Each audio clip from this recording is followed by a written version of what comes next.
Hello. Mathematical methods या आपल्या दुसऱ्या चॅप्टरचं आजचं हे पहिलं सेशन आणि आजच्या सेशनमध्ये आपण समजावून घेणार आहोत स्केलर्स अँड वेक्टर्स.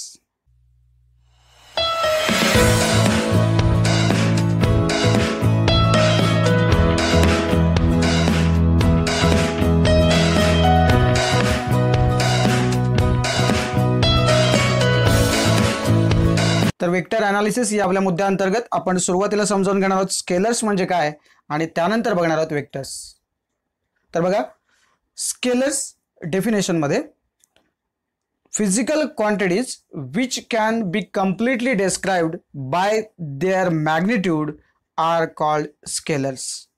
म्हणजे अशा फिजिकल क्वांटिटीज की ज्या कम्प्लिटली डिस्क्राइब करण्यासाठी केवळ आणि केवळ मॅग्निट्यूडची गरज असते, अशा ज्या क्वांटिटीज आहेत त्यांना आपण स्केलर क्वांटिटी किंवा स्केलर्स असं म्हणतो.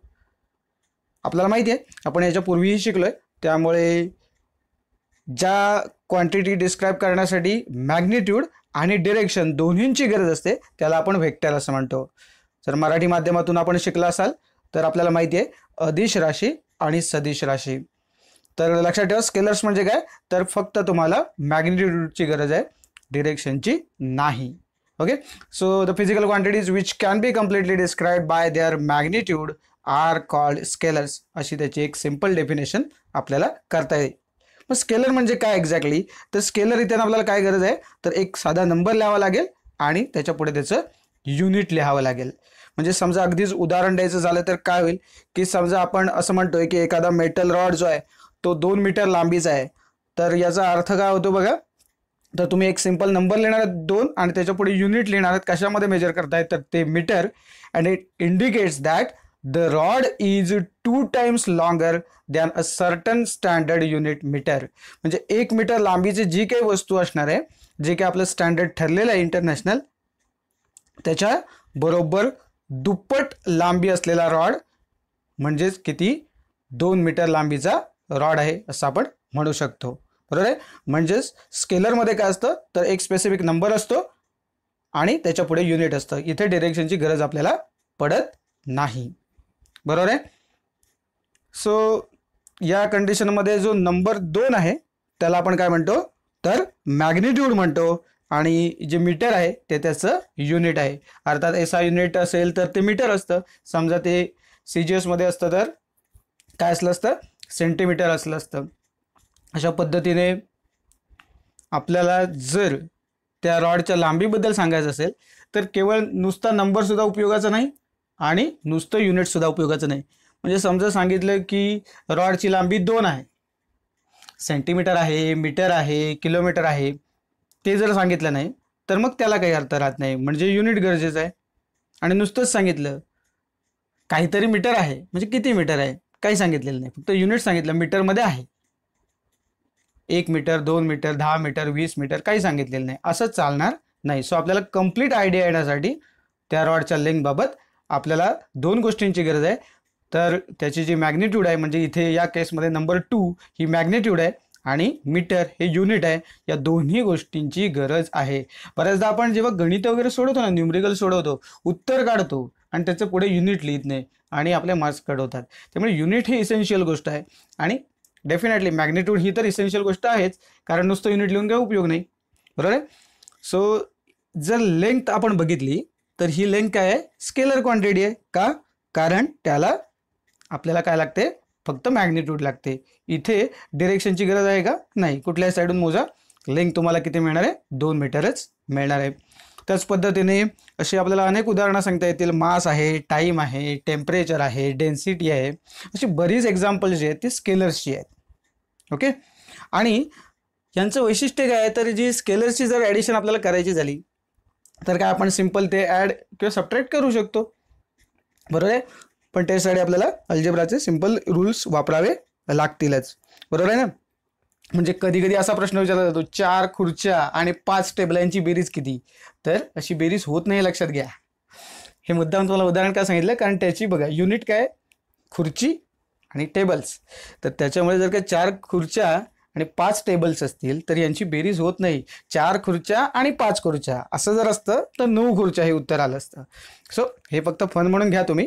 म्हणजे इथे सिच्युएशन काय आहे की त्या कंडिशनमध्ये अल्जेब्राचा बेसिक रूल काय आहे की दोन्ही जी काही आपण ज्यांची आपण ॲडिशन करतो किंवा सबट्रॅक्शन करतो या दोन्ही एका युनिटमध्ये असल्या पाहिजेत. Okay. So scalars can be added or subtracted by the rules of simple algebra. ते मग तुम्हाला अल्जेब्रा तुमचा सिम्पल वापरून तुम्ही करू शकता. आणि फंडामेंटल क्वांटिटीचं एक तुम्ही बघितलं असाल मागच्या चॅप्टरमध्ये जेव्हा आपण सगळ्या ज्या फंडामेंटल क्वांटिटीज बघितल्या ना तिथे कुठेच डिरेक्शनची गरज आपल्याला पडत नाही. ती मॅग्निट्यूड आहे बघा. म्हणजे मास, लेंथ, टाईम, त्याच्यानंतर टेम्परेचर आपण बघितली बरोबर ना. त्याच्यानंतर आपण काय बघितलं, करंट बघितला आहे बरोबर. त्याच्यानंतर मोलची कन्सेप्ट बघितली आपण तिथेच. तर या ज्या सगळ्या गोष्टी आहेत त्यांना कुठेच आपल्याला डिरेक्शनची गरज लागलेली नाही. म्हणून हे वाक्य लक्षात ठेवा, all the fundamental quantities are scalar quantities. ठीक आहे. म्हणजे समजा परीक्षेमध्ये आलं की डिफाईन स्केलर्स किंवा डिफाईन स्केलर क्वांटिटी तर तुम्हाला डेफिनेशन लिहिता येईल आणि एक्झाम्पल जर विचारली तर विचार काय करायचा पटकन की जे फंडामेंटल क्वांटिटीचं जे आपलं टेबल आहे जो चार्ट आपल्या पुस्तकामध्ये पहिल्या चॅप्टरमध्ये त्यातली जी काही सुचतील ती लिहायची. ओके. आणि सिम्पली तुमच्या लक्षात येईल बघा की आपण जे डायमेन्शनल ॲनालिसिस बघितले तेव्हा MLT हे 3 वापरतोच रेग्युलर, मास, लेंथ आणि टाईम. तर त्यामुळे त्या ज्या क्वांटिटीज आहेत त्या काय आहेत, स्केलर क्वांटिटीज आहेत असं आपल्याला इझिली सांगता येईल. तर याच्यानंतर आपण बोलूया थेट वेक्टर्सकडे. वेक्टर्समध्ये काय आपल्याला माहिती आहे की फक्त मॅग्निट्यूड नाही तर आपल्याला काय लागते तर डिरेक्शन सुद्धा लागते. बघा definition, physical quantities which need magnitude as well as direction for their complete description are called vectors. म्हणजे केवळ मॅग्निट्यूड असून भागत नाही तर आपल्याला त्याची बेसिक डिरेक्शन काय आहे ते सुद्धा सांगावं लागतं. आणि मागच्या वेळेला मी तुम्हाला बोललो होतो जेव्हा मी डिस्प्लेसमेंट आणि डिस्टन्स याच्याबद्दल बोलत होतो, डिस्टन्स मेजर करताना आपल्याला डिरेक्शनची गरज नसते, पण डिस्प्लेसमेंट ज्या वेळेला मोजायची आहे तेव्हा त्याचा इनिशियल पॉईंट आणि फायनल पॉईंट हे आपल्याला माहीत असण्याची गरज आहे. सो डिस्प्लेसमेंट, वेलॉसिटी, फोर्स अशा ज्या काही क्वांटिटीज आहेत जिथे आपल्याला काय आहे डिरेक्शनची गरज असते आणि अशा क्वांटिटीज हे वेक्टर्सचे एक्झाम्पल आहेत. ठीक आहे. सो वेक्टर जर आपल्याला रिप्रेझेंट करायचं झाला तर आपण कसा करतो बघा. A vector can be represented by a directed line segment or by an arrow. Okay. So जर तुम्हाला असं वाटलं काही ठिकाणी नुसतंच बार देतात वरती बरोबर, डोक्यावरती वजाचं चिन्ह डोक्यावरती असतं, याला आपण बार साईन असं म्हणतो बरोबर आहे. आणि काही वेळेला ॲरो सुद्धा काढलेला असतो. सो दोन्ही वेक्टर रिप्रेझेंट करण्याच्या पद्धती आहेत. The length of the line segment drawn to the scale gives the magnitude of the vector. याचा अर्थ काय तर समजा तुम्हाला एखादा वेक्टर जर दिला असेल तर डेफिनेटली त्याच्या बाजूला जो लिहिलेला नंबर असणार आहे तो तुम्हाला काय देईल तर basically magnitude of that vector. आणि जर डिस्प्लेसमेंटच्या बाबतीत जर सांगायचं झालं तर फ्रॉम P to Q असं जर तुम्हाला डिस्प्लेसमेंट एखाद्या बॉडीची जर दाखवायची असेल तर तुम्ही कशी दाखवू शकता तर P पुढे ॲरो आपण दाखवतो आणि Q लिहितो. म्हणजे P पासून स्टार्ट झालंय आणि Q पर्यंत, Q या ठिकाणी त्या बॉडीची किंवा त्या पार्टिकलचा हा एंड पॉईंट असणार आहे असं आपण म्हणू शकतो. या ठिकाणी जो P पॉईंट आहे त्याला आपण स्टार्टिंग पॉईंट म्हणतो किंवा त्याला आपण टेल असं सुद्धा म्हणतो. बघा काय म्हटलंय, where the starting point P is called tail. म्हणजे आपण एरवी नॉर्मली स्टार्टिंग पॉईंट म्हणू शकतो किंवा त्याला टेल असं म्हटलंय बघा लक्षात घ्या. And the end point Q that is arrow head, नुसतं simply head of the vector असं म्हणतो. म्हणजे जिथून पॉईंट स्टार्ट होतो P, स्टार्टिंग पॉईंटला आपण काय म्हणतो टेल आणि एंड पॉईंटला आपण काय म्हणतोय head of the vector. So बघा PQ बार कसं लिहिलंय बघा. तर PQच्या डोक्यावर एक बार साईन पण तुम्ही देऊ शकता सिम्पली किंवा ॲरो देऊ शकता. अशा पद्धतीने तुम्ही सिम्बॉलिकली तो रिप्रेझेंट करू शकता. ओके. सो सिम्पल आहे. आता तुम्ही कुठलाही वेक्टर जरी घेतलात तरी तुम्ही कसं करू शकता तर तो जो वेक्टर आहे तो एक कॅपिटल लेटर वापरून आणि त्याच्या डोक्यावरती ॲरो देऊन सुद्धा तुम्ही एक्सप्रेस करू शकता. सो तेही लिहून टाकूया. Symbolically vectors are also represented by a single capital letter with an arrow above it. So ते जे काही कॅपिटल लेटर असेल त्याच्या डोक्यावरती आपण बार साईन देऊ शकतो. ओके. किंवा ॲरो देऊ शकतो. अशा पद्धतीने आपण सिम्बॉलिकली तो आपण रिप्रेझेंट करू शकतो. सो बघा त्याचे एक्झाम्पल मी दाखवतो तुम्हाला की जे आपण सिंगल कॅपिटल लेटर म्हणतो ते आणि त्याच्या डोक्यावरती ॲरो किंवा बार साइन काही देऊ शकता तुम्ही. अर्थात मी तुम्हाला सांगितलं दोन्ही ऑप्शन्स आपल्याकडे आहेत. आपण जनरली पुस्तकामध्ये प्रत्येक वेळेला ॲरो दाखवले, तर आपण ॲरोज दाखवलेले आहेत. तर डोक्यावरती जे वजाचं चिन्ह किंवा बार साइन आपण जे म्हणतो ते दिलं तरी हरकत नाही, पण शक्यतो आपण काय करणार आहोत तर ॲरो देणार आहोत. सो एक्स बार, ए बार असे हे अशा पद्धतीने आपण सिम्बॉलिकली वेक्टर रिप्रेझेंट करू शकतो. आणि जर का आपल्याला ह्या एक्सची समजा वेक्टर एक्स आहे त्याची जर मॅग्निट्यूड द्यायची असेल तर आपण काय करतो, मॉड्युलस किंवा मॉड साईन देतो. म्हणजे काय करतो तर बघा, मॉड्युलस साईन म्हणजे आपण पहिल्या चॅप्टरमध्ये बघितलं होतं बरोबर ना, दोघांमधला फरक बघितला होता. याचा अर्थ काय तेव्हा केला होता की जर दोघातला जो फरक आहे तो पॉझिटिव्ह असो किंवा निगेटिव्ह असो, सो आपण कन्सिडर काय केले फक्त पॉझिटिव्ह. सो आपल्याला जी मॅग्निट्यूड हवी आहे, समजा दोन संख्या तुम्ही वजाबाकी केलीत आणि नंतर येणार उत्तर निगेटिव्ह असेल तर मॉड साईनने आपण काय करतो, काही असेल तरी ते पॉझिटिव्ह करून घेतो. सो त्याचा अर्थच असा आहे सिम्पली की डिरेक्शन जी आहे ती विचारात तुम्ही घेऊ नका. प्रॉपरली तुम्हाला जेव्हा मॅग्निट्यूड रिप्रेझेंट करायचे असेल त्यावेळेला तुम्हाला काय करायचं, त्या मॉड साईनमध्ये ते जे लेटर आहे म्हणजे आता या केसमध्ये तो एक्स आहे तर हे तुम्हाला या ठिकाणी लिहायचं आहे. तर यानंतर आपण बोलूया टाईप्स ऑफ वेक्टर्सकडे. वेगवेगळे टाईप्स आहेत, त्याच्यातले काही टाईप्स आपण इथे डिस्कस करणार आहोत. पुस्तकामध्ये जेवढे डिस्कस केलेत त्याच्यावरती एक नजर टाकूया. टाईप्स ऑफ वेक्टर्सच्या अंतर्गत पहिल्यांदा आपण बघणार आहोत झिरो वेक्टर किंवा ज्याला आपण नल वेक्टर असं देखील म्हणतो. ओके, सो झिरो वेक्टर या मुळातच या कन्सेप्टमध्ये बघितल्या तुमच्या लक्षात येईल की झिरो वेक्टर म्हणजे त्याची जी मॅग्निट्यूड आहे ती झिरो आहे. ओके, सो बघा definition, a vector having zero magnitude with a particular direction, कौसात आर्बिट्ररी असं म्हटलंय. ओके, कुठलीही असू शकते ती डिरेक्शन, पण पर्टिक्युलर एक काहीतरी त्याला डिरेक्शन डेफिनेटली पाहिजे. It's called as zero vector and symbolically it is represented as zero आणि त्याच्या डोक्यावरती बार साईन. आता कंडिशन काय झाली, झिरो वेक्टरला आपण नल वेक्टर असंही म्हणतो. सो कदाचित आपल्याला MCQ मध्ये ते लागू शकतं की zero vector is also known as null vector, हे त्याचं उत्तर असेल. पण इथे सिच्युएशन बघा काय आहे, म्हणजे मॅग्निट्यूड झिरो आहे पण डिरेक्शन ठरलेली आहे. म्हणजे आपल्याला काय करायचं किंवा कुठल्या डिरेक्शनमध्ये जायचं हे ठरलंय. आपण थोडक्यात आपलं तोंड त्या दिशेनं वळवलंय, गेलोय का पुढे तर अजिबात गेलेलो नाहीये, पण टार्गेट फिक्स आहे. तर अशा वेळेला जी कंडिशन आहे त्याला आपण काय म्हणतो, झिरो वेक्टर. म्हणजे उदाहरणार्थ तुम्ही घरातून बाहेर पडलायत आणि तुमचे डिरेक्शन काय आहे तर कॉलेजच्या दिशेने आहे, पण अजून कॉलेजला जाण्यासाठी एक पाऊलही पुढे टाकलेलं नाही, पण डिरेक्शन फिक्स झाली आहे, मॅग्निट्यूड तुमची झिरो आहे. अशा वेळेस या वेक्टरला आपण काय म्हणतो, झिरो वेक्टर असं म्हणतो. ठीक आहे, सो सिम्पली जर आपण याच्यामध्ये विचार केला तर जर स्टेशनरी पार्टिकल असेल, जे स्थिर पार्टिकल आहे, तर डेफिनेटली त्याचा वेलॉसिटी वेक्टर जो आपण रिप्रेझेंट करू तो काय असणार आहे तर झिरो वेक्टर असणार आहे. म्हणजे डेफिनेटली काय आहे, त्याची डिरेक्शन कुठे जाणार आहे ते पार्टिकल आपल्याला माहिती आहे, पण सध्या ते स्टेशनरी आहे. ओके, कुठे ते मूव्ह होत नाही आहे. त्यामुळे अशा वेळेला त्या स्टेशनरी पार्टिकलचा जो काही व्हेलॉसिटी वेक्टर आहे तो काय असणार आहे, झिरो वेक्टर असणार आहे. किंवा जर दुसरं एक्झाम्पल द्यायचं झालं तर बघा काय म्हटलंय, the acceleration vector of an object moving with uniform velocity is a zero vector. बरोबर आहे. इथे पण परिस्थिती काय झाली आहे, ज्या वेळेला ऑब्जेक्ट युनिफॉर्म वेलॉसिटीने मूव्ह होतोय तेव्हा ॲक्सेलरेशन किती असणार आहे, बेसिकली आपल्याला माहिती आहे इट इज झिरो, कारण rate of change of velocity with respect to time is acceleration.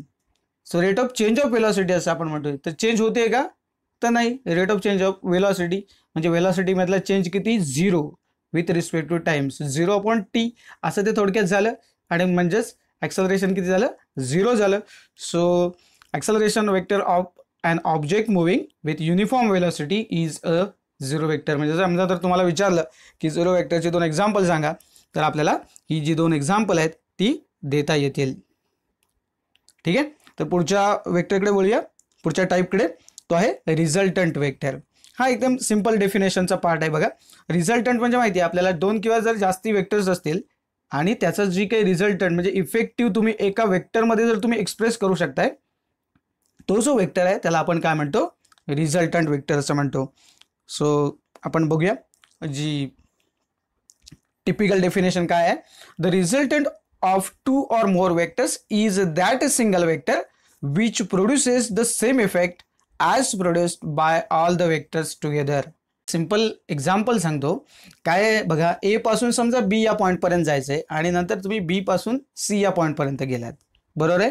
तर त्या सिच्युएशनमध्ये काय होईल तर तुम्हाला प्रत्यक्ष जायचं कुठे होतं तर सी या पॉईंटला जायचं होतं, पण तुम्ही पहिल्यांदा कुठे गेलात, बी या पॉईंटकडे, आणि नंतर बी पासून सी या पॉईंटकडे गेलात, बरोबर.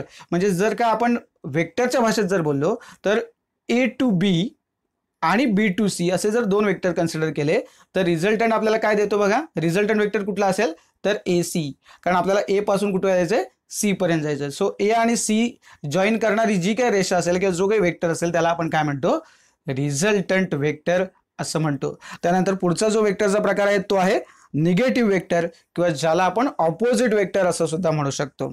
सो निगेटिव्ह वेक्टर किंवा ऑपोजिट वेक्टर तुमच्या लक्षात आलं असेल की वेक्टर काय असणार आहे तर एक्झॅक्टली ऑपोजिट डिरेक्शन मध्ये असणार आहे, बरोबर आहे. सर एकाला आपण पॉझिटिव्ह मानलं तर ऑटोमॅटिकली जो दुसरा वेक्टर आहे तो निगेटिव्ह कधी असेल तर जेव्हा मॅग्निट्यूड सेम आहे पण डिरेक्शन काय आहे, ऑपोजिट आहे. सो डेफिनेशन वरती एक नजर टाकूया. A negative vector of a given vector is a vector of same magnitude but opposite in a direction to that of the given vector. म्हणजे त्या वेक्टरची झेरॉक्स मारायची, फक्त तो उलटा फिरवायचा, जी डिरेक्शन फक्त बदलली. बघा मी तुम्हाला दाखवतो. बघा पहिला वेक्टर समजा हा असा आहे तर दुसरा जो वेक्टर असणार आहे तो एक्झॅक्टली काय असेल, त्याच्या ऑपोजिट डिरेक्शन मध्ये असेल. पण जर तुम्ही बघितलात तर या दोघांची मॅग्निट्यूड सारखी आहे, फक्त डिरेक्शन काय आहे, ऑपोजिट आहे. ते एकमेकांचे निगेटिव्ह वेक्टर म्हणू शकता, कारण आपण पॉझिटिव्ह कोणाला म्हणणार आणि निगेटिव्ह कोणाला म्हणणार, बरोबर आहे. जर याला आपण पॉझिटिव्ह म्हटलं तर याला आपल्याला त्याचा निगेटिव्ह वेक्टर म्हणावं लागेल, बरोबर आहे. या पद्धतीने उलट सुलट कसंही वाईस वर्सा ते चालू शकणार आहे. किंवा याच्या एक्झॅक्टली ऑपोजिट तो आहे म्हणून आपण त्याला ऑपोजिट वेक्टर असं देखील नाव देतो. ठीक आहे. त्याच्यानंतर आपण पुढच्या वेक्टरकडे जाणार आहोत जो आहे इक्वल वेक्टर्स. सो सिंपल आहे. इक्वल वेक्टर्स शब्दातच तुम्हाला कळलं असेल. इक्वल वेक्टर्स म्हणजे दोन्ही वेक्टर्स इक्वल आहेत. म्हणजे जे आत्ता बघितलं आपण काय बघितलं, मॅग्निट्यूड काय होती सेम पण डिरेक्शन काय होती ऑपोजिट होती. आता इक्वल असेल तर सिच्युएशन काय असणार आहे तर मॅग्निट्यूड पण सारखी असणार आणि डिरेक्शन सुद्धा सारखी असणार आहे. सो बघा, two vectors A and B representing same physical quantity are said to be equal if and only if they have the same magnitude and direction. So definitely इथे फक्त एक फ्रेज त्याने इन्क्लूड केली आहे, representing same physical quantity. Okay. So एकच physical quantity म्हणजे unit जे काय असणार आहे त्याचं ते सेम असलं पाहिजे. अर्थातच आपण मगाशी पण ते बोललो, मी मगाशी 4 खुर्च्या आणि 5 टेबलचं उदाहरण दिलं त्याच पद्धतीने की जी फिजिकल क्वांटिटी सेम असली पाहिजे आणि त्या कंडिशनमध्ये जर त्यांची मॅग्निट्यूड आणि डिरेक्शन जर सेम असेल तर आपण त्याला इक्वल वेक्टर्स असं म्हणू. म्हणजे समजा हा पहिला वेक्टर आहे तर जसं मी मगाशी म्हटलं तसं पुन्हा जो दुसरा वेक्टर असणार तो सेम असणार आहे जसं तसा झेरॉक्स कॉपी. सो हे दोन्ही वेक्टर इक्वल वेक्टर्स आहेत किंवा पहिला वेक्टर दुसऱ्याचा इक्वल वेक्टर आहे असं आपण म्हणू शकतो. सिम्पली जर तुम्हाला सांगायचं झालं तर नॉर्मली आपण वेगळ्या पद्धतीने सुद्धा डेफिनेशन लिहू शकतो. फक्त ही पुस्तकामधली डेफिनेशन आहे ती तुमच्या समोर ठेवली. पण अदरवाईज दुसऱ्या शब्दात आपण कसं म्हणू शकतो, if two vectors of same physical quantity have the same magnitude and same direction they are equal vectors. बघा, two vectors of same physical quantity have the same magnitude and same direction. Direction पण same, magnitude पण same, अशी situation असेल तर दोन्ही vectors हे equal vectors असणार आहेत. त्यानंतर आपण पुढच्या वेक्टरकडे वळतोय. पुढचा वेक्टर आहे पोझिशन वेक्टर. पोझिशन वेक्टर म्हणजे काय बघा, डेफिनेशनकडे डायरेक्ट वळूया. A vector which gives the position of a particle at a point with respect to the origin of chosen coordinate system is called position vector of the particle. म्हणजे थोडक्यात तो काय करतो पोझिशन वेक्टर की त्या पार्टिकलची position सांगतो. Okay. जर तो 3 डायमेन्शन केसमध्ये जर फिरत असेल तर अलॉंग एक्स ॲक्सिस त्याचा कोऑर्डिनेट काय आहे, अलॉंग वाय ॲक्सिस त्याचा कोऑर्डिनेट काय आहे आणि अलॉंग झेड ॲक्सिस त्याचा कोऑर्डिनेट काय आहे हे सांगणारा जो वेक्टर आहे त्याला आपण काय म्हणतो तर पोझिशन वेक्टर असं म्हणतो. आणि पोझिशन वेक्टर आपण आर बार या सिम्बॉलने दाखवतो. पुस्तकामध्ये त्याची एक छान डायग्राम दाखवली आहे बघा, तुमच्यासमोर तीच ठेवली आहे. एक्स वाय इथे दिसतात बघा तुम्हाला, आणि इथे आता मी जसं तुम्हाला म्हटलं इथे झेड डिरेक्शन नाही दिसत आहे, इथे दोनच फक्त कन्सिडर केले. म्हणजे तो एकाच प्लेनमध्ये फक्त मूव्ह होतोय. म्हणजे याला एक्स कोऑर्डिनेट असेल आणि वाय कोऑर्डिनेट असेल, इथे झेड कोऑर्डिनेट ॲब्सेंट आहे. ओके. सो ज्या वेळेला असा वेक्टर त्याची पोझिशन सांगतो थोडक्यात एक्स कोऑर्डिनेट आणि वाय कोऑर्डिनेट तुम्हाला सांगतो, अशा प्रकारचा जो वेक्टर आहे त्याला आपण पोझिशन वेक्टर म्हणतो. इथे जो आर बार तुम्हाला दिसतो या डायग्राम मध्ये किंवा आपण ओपी बार असं म्हणूया, हा काय आहे तर position vector of the particle present at P. So P या पॉइंटला जे पार्टिकल आहे त्याचं पोझिशन वेक्टर काय आहे, आर बार आहे किंवा ओपी बार आहे. याच्यानंतर आपण पुढच्या आपल्या टाईपकडे वळूया. एकदम सिंपल टाईप आहे युनिट वेक्टर, पण हा सगळ्यात महत्त्वाचा टाईप आहे आपल्या या सगळ्या वेक्टर्समधला. युनिट वेक्टर्स, युनिट या शब्दाचा अर्थ काय, वन. ओके, युनिटी हा शब्द आपण जनरली वापरतो, बरोबर आहे ना, एकता, म्हणून आपण युनिटी हा शब्द वापरतो. युनिट वेक्टर म्हणजे इथे आपल्याला अपेक्षित काय आहे तर आपण एसआय युनिट वगैरे अशा अर्थाने म्हणतो, ते युनिट इथे अपेक्षित नाही. युनिट वेक्टर याचा अर्थ काय आहे बघा, a vector having unit magnitude in a given direction is called unit vector in that direction. So unit magnitude म्हणजे काय, युनिट म्हणजे वन. ओके, सो जे काय असेल युनिट त्याचं काही असेल हे लक्षात घ्या. मॅग्निट्यूडचं युनिट जे आहे ते काहीही असेल, सिच्युएशन काय आहे बघा, युनिट म्हणजे या ठिकाणी वन आहे. ओके, म्हणजे ज्या याच्यामध्ये मॅग्निट्यूड वन असणार आहे कुठच्याही डिरेक्शनमध्ये, तेव्हा त्याला आपण काय म्हणतो, unit vector in that direction. समजा आपण एम बार हा समजा एक नॉन झिरो वेक्टर घेतला. नॉन झिरो वेक्टर म्हणजे काय, ज्याची मॅग्निट्यूड झिरो नाही असं जर आपण वेक्टर घेतला तर तो एम बार आहे. आपण कसा रिप्रेझेंट करतो बघा, यू कॅप, सबस्क्रिप्टला एम दिला आपण, इंटू एम, बरोबर आहे. म्हणजे लक्षात घ्या की जी काही तुमची मॅग्निट्यूड आहे एम, ओके, त्या मॅग्निट्यूडला तुम्ही युनिट वेक्टरने मल्टिप्लाय केलं की तुम्हाला तो वेक्टर मिळतो. ओके, सो जर तुम्हाला त्या स्केलर क्वांटिटीचं वेक्टर क्वांटिटीमध्ये कन्व्हर्जन करायचं असेल, ही जी तुम्हाला मिळालेली आहे मॅग्निट्यूड, तिला आपण काय करायचं मग युनिट वेक्टरनं मल्टिप्लाय करायचं आणि मग तुम्हाला काय मिळेल तर तुमचा जो ओरिजिनल तुम्हाला जो वेक्टर हवा आहे तो मिळून जाईल. सो जर युनिट वेक्टर म्हणजे काय जर सांगायचं झालं तर मग काय होईल, हा जो एम इकडे आपण मल्टिप्लाय केला आहे तो आपण इकडे घेऊन डिवाइड करू शकतो आणि त्यामुळे असं लिहू शकतो बघा, M bar upon M is equal to U cap आणि सबस्क्रिप्टला आपण एम लिहिलं आहे. ओके, यू कॅपने आपण काय दाखवणार आहोत, युनिट वेक्टर. त्याची थोडक्यात मॅग्निट्यूड किती असणार आहे तर वन असणार आहे. Okay, so it has the magnitude unity, unity असा शब्द वापरला बघा, युनिटी म्हणजे एक. Okay, so it has magnitude unity and has the same direction as that of M. So जी काही एमची डिरेक्शन असणार आहे तीच डिरेक्शन त्या याची वेक्टरची, पोझिशन वेक्टरची असणार आहे. म्हणजे एम बार जो म्हणतो ना आपण, तिथे जी एमची जी डिरेक्शन आहे तीच कशाची, यू एम कॅपची डिरेक्शन. जो डोक्यावर जे तुम्हाला दिसते ना त्याला आपण कॅप म्हणतोय. ओके, पुस्तकामध्ये तुम्हाला नीट अजून क्लिअर दिसेल ते की कॅप म्हणजे काय केलंय तर थोडक्यात एक त्रिकोण म्हणता येणार नाही, तर आपल्याला दोन रेषा त्या दिसत आहेत पुस्तकात, बघाल तुम्ही, आणि इथे थोडंसं गिजमिट झाल्यासारखं दिसतंय, पण तुम्ही पुस्तकात बघितल्याच्या नंतर लक्षात येईल. ठीक आहे, पुस्तक तुमच्याकडे आहेच, हार्ड कॉपी सुद्धा आणि सॉफ्ट कॉपी सुद्धा आहे, सो तुम्ही चेक करू शकता या पद्धतीने. आणि या युनिट वेक्टर्सच्या डिटेलमध्ये जर सांगायचं झालं तर तुम्हाला मी एक्स वाय झेडचे जे आपण कोऑर्डिनेट्स मग असे म्हटले त्याच्यासाठी आपण युनिट वेक्टर्स कुठचे वापरतो याच्यावरती एक नजर टाकूया. बघा, वी यूज आय, जे and K respectively as unit vectors along x, y and z directions of a rectangular कंसात लिहिले 3-dimensional coordinate system. ओके, इथे मी डायरेक्ट लिहिताना आय, जे आणि के असं म्हटलंय, मी फक्त ते लेटर्स दाखवलेत. ॲक्च्युली यांच्या डोक्यावर काय असणार आहे तर कॅप असणार आहे. आत्ता आपण बघितलं की जिथे युनिट वेक्टर आहे तिथे कॅप त्यांच्या डोक्यावर असते. मी तुम्हाला ते दाखवतो ॲक्च्युली ते मांडून, म्हणजे तुमच्या लक्षात येईल. म्हणजे समजा तुम्हाला एक्स डिरेक्शनमध्ये युनिट वेक्टर बघायचं असेल तर तुम्ही कसं लिहाल मग, तर एक्स बार अपॉन एक्स असं जर असेल तर त्याचा करस्पॉन्डिंग जो काही युनिट वेक्टर आहे तो काय असणार आहे, आय कॅप असणार आहे. लक्षात घ्या, म्हणजे हे फिक्स आहे इथे जसं दिलं ना रिस्पेक्टिव्हली.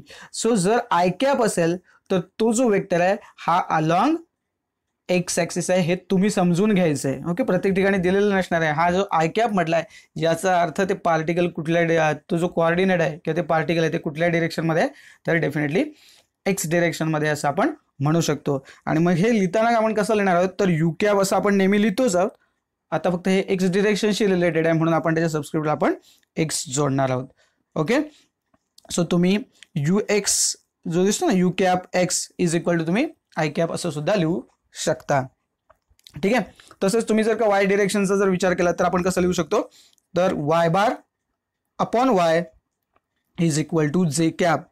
म्हणजे हा कोण आहे बघा, तर वाय डिरेक्शनमध्ये आपला युनिट वेक्टर काय असणार आहे, जे कॅप. ओके, आणि तो आपण रिप्रेझेंट कसा करणार, यू कॅप आणि त्याच्या सबस्क्रिप्टला आता इथे काय लिहावं लागेल, आपल्याला वाय लिहावं लागेल. तसंच झेड कॅप अपॉन झेडला आपण काय म्हणणार आहोत, के कॅप, आणि तो रिप्रेझेंट करणार आहोत यू कॅप आणि सबस्क्रिप्टला लिहिणार आहोत झेड. म्हणजे तुम्ही कायम आता हे लक्षात ठेवा, अलॉंग एक्स ॲक्सिस आपला जो युनिट वेक्टर आहे तो काय असणार आहे, आय कॅप असणार आहे. बरोबर आहे, ज्याला आपण दुसऱ्या भाषेत काय म्हटलं होतं, तर यू एक्स म्हटलं होतं, यू कॅप एक्स असं म्हटलंय. बरोबर आहे, आय कॅप. सो एक्स ॲक्सिसच्या अलॉंग काय असेल जो युनिट वेक्टर त्याला आपण आय कॅप म्हणणार. वाय ॲक्सिसच्या अलॉंग जो युनिट वेक्टर असणार आहे त्याला आपण जे कॅप म्हणणार. आणि झेड ॲक्सिसच्या अलॉंग जो युनिट वेक्टर आहे त्याला आपण के कॅप म्हणणार. कधी कधी समजा एखाद्या गणितामध्ये अशी सिच्युएशन आली की दोनच दिलेत आणि के कॅप दिला नाही, समथिंग 3 आय कॅप प्लस 2 जे कॅप, आणि के कॅप दिला नाही, याचा अर्थ काय झाला, तर त्याची मॅग्निट्यूड किती आहे, 0 आहे. सो तो 0 आहे असं आपण कन्सिडर करणार आहोत. ओके, म्हणजे याचा अर्थ ते जे पार्टिकल आहे ते एक्स आणि Y, okay, x Y coordinators आहेत, याचा अर्थ ते एक्स वाय प्लेनमध्ये फक्त फिरते, झेड डिरेक्शनमध्ये फिरत नाही आहे असा त्याचा अर्थ होतो. तर ही जी काही वेक्टर्स जे आपण आज बघितले त्यांची जी वेगवेगळी ऑपरेशन्स आहेत, मल्टिप्लिकेशन असेल किंवा ॲडिशन, सबट्रॅक्शन, सगळ्या ज्या काही गोष्टी आहेत या आपण पुढच्या सेशनमध्ये बघणार आहोत.